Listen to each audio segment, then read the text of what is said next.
This is class 17 of my arithmetic course. Today you're going to take test number 2. Now, I need to tell you that if you haven't studied for this test, don't take this test. There are some courses where you can study, an hour the night before the final exam and get an A in the course. That's not the case with mathematics. With mathematics, you typically need at least 2 days, and I mean at least 2 days to study for a math exam. Math is not the type of thing that you can just cram. And a lot of students, they try it, but they fail every time. And I promise you, you will fail if you don't study for this test. And, you really should study 3 or 4 days, before taking the test. 2 days is just the absolute minimum. But you're living life on the edge if you do it that way.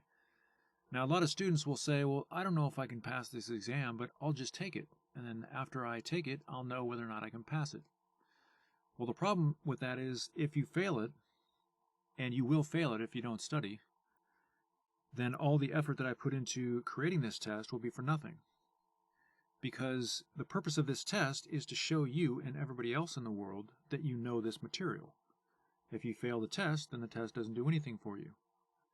So I'm providing you with an opportunity to prove that you know this material, and if you fail it, then it's just a waste of my time and your time. So, you need to understand that that's just the way it is. Again, that's the way it is with mathematics. You cannot escape it. You have to study for math exams or you will fail. So if you have not studied for this test, then stop this video and start studying. And also, a lot of students think that you can just, turn some music on or turn the TV on and just have your notes or your homework in front of you and just pretend like you're studying. That's not studying. Turn the TV off, turn your music off. You cannot study while listening to that stuff. You need to focus, you need to concentrate, and you need to make sure that you know all this material. You need to do all the problems and make sure that you know how to do every single one. If you don't do that, don't take this test. Don't take any math test unless you know how to do all the problems. So that said, you can see here, and by the way, my computer fan is making a lot of noise. I ordered a replacement fan. Sorry about that noise, but it's not coming until next week. The grading for the test, you can see these guidelines, is the same as the previous test. So the only difference is in this test is on fractions, and in this test, I want you to subtract 1 point. You see in the yellow here, I want you to subtract 1 point for every problem where you leave the answer as an improper fraction. Remember, improper fractions, that's where the numerator is bigger than the denominator. That's improper. I want you to change that to a mixed number. Don't leave it as an improper fraction. Okay, so a mixed number in this case would be 1 1/5. So don't leave it in improper fraction form, or else you'll lose 1 point for every problem where you do that. Also, in your final answers, I want you to reduce the fractions. If you get an answer like 4/6, you cannot leave your answer like that. You need to reduce it to 2/3. If you leave your answer in this form, then you're going to lose 1 point for every problem where you do that. So you can look over this, and you need to be sure that you're familiar with these rules, because this is how your paper is going to be graded. What do I expect from you? Well, it's right here, right in front of your face. That's what I expect. So you can't say, well, I didn't know I was supposed to do this, or I didn't know I was supposed to do that. No, it's right here, right in front of you. I'm telling you exactly what's required from you. Okay, so that said, let's go ahead and take screenshots of the test. This is screenshot number 1. And this is screenshot number 2. And so I want you to go ahead and take the test. Now, I didn't mention the test has 25 problems, just like test number 1. Each problem is worth 4 points, so there's a total of 100 points. And when you take the test, it should take no more than 2 hours. Now, to be honest with you, I don't really care, how long it takes. I don't care if it takes, 4 or 5 hours. I just want you to be able to do it. But just so you know, it really shouldn't take more than 2 hours. You want to work on, moving more quickly. But the most important thing is just that you can get it done, But, I do want you to time yourself so you can get an idea of how long it takes you. Some students may finish in 45 minutes. Some students may finish in 2 hours. But some students may take a break and it may take, 3 hours, but it really shouldn't take you more than 2 hours. Now, when you take this test, you should have, I don't want anybody to help you. I don't want any people to help you.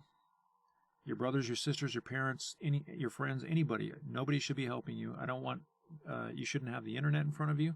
You shouldn't have a computer in front of you, unless you're using a note-taking program like I'm using to do your test. You should have no textbooks, nothing, no help from anybody. You have to do this on your own. That's the point of these tests, is to prove that you can do this stuff. And, this is a college prep school. The purpose of a college prep school is to teach you how to succeed in school. If you can't study for a test and take a test and do well on it on your own without any help from anybody, you're not going to succeed in school. So that's the point of this. Not only to show that you know the material, but also to show you how you need to show that you need to be able to take a test on your own and prove that you know this material. So you should have a timer in front of you, a pencil and paper, and no calculator is allowed. And so go ahead and take the test and time yourself. And when you're done with the test, I'll show you how to score the test. And again, you want to make sure you know this information, because this is basically how you're going to score the test. And then after, we'll talk about how to interpret your score and how to grade the test. So go ahead and pause the video and take the test. And when you're done, I'll give you the answers and talk a little bit about how to score your test. And when you're done, come back to this very point in the video, and we'll pick up from there. So pause the video and take the test now. All right, we're back. So I'm now going to show you the answers. Now, don't look at these answers unless you've taken the test, But here are the answers. So go ahead and take a screenshot of that. And so I want you to go ahead and use those answers to score your test. And again, here's the guidelines for scoring your test. So go ahead and score your test, and when you come back, we'll talk about how to interpret your score. So come back to this point in the video when you're done with that. All right, we're back. So if you got between 90 and 100, or 90 to 100, then that means you did really, really well. That would be an A. If you scored 80 to 89, that means you did really well, but there's a few minor things that you can work on. And if you got 70 to 79, that means you did well, but there's quite a few things that you could work on. That's a C, and this is a B.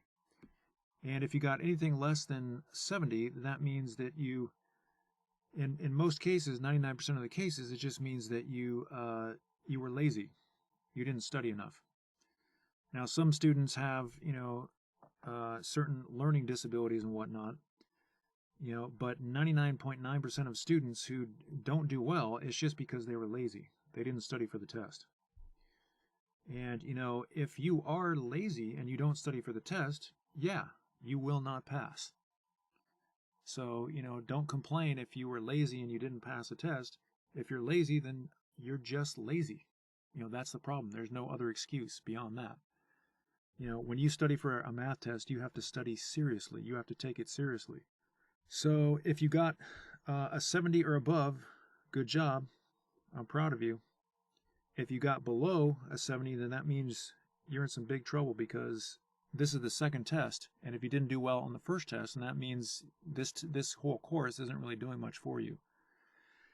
Now, if you got below a 70 on the first test and the second test, that doesn't mean that you can't keep going with the course, because you can, pick up your score, but it means that you're kind of going down the wrong road.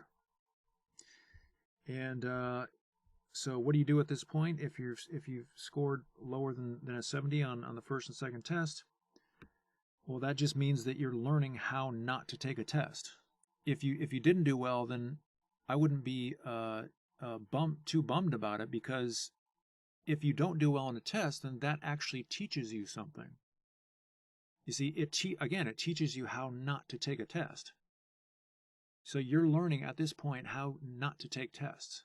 And so you have to change. That's one of the big reasons for tests. A lot of people would look at this, these videos and say, well, this is dumb. Why am I taking a test? Well, this is why you're taking a test. You're learning how to take a test. If you pass, you know how to take a test now. If you didn't pass, you know that you don't know how to take a test. That's the point of tests. It tells you, how well you're doing in this course. So now you know. So tests are very, very powerful. And so I guess that pretty much covered scoring your test and grading your test and how to interpret your grade. So that's pretty much all we have for test number 2. Again, if you got a 70 or above, that's very, very good.